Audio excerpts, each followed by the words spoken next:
mas mapapadali ang ating trabaho ng dahil sa item na to.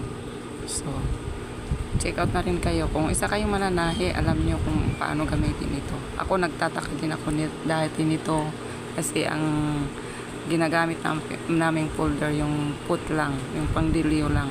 So, ayan ito guys. Hindi ka na mag-aalala na mabubusbos siya. Eksakto lang siya kasi ang fold niya eksakto lang doon sa folder. So, yun guys. Lagay ko sa yellow basket. Check out na kayo. Thank you.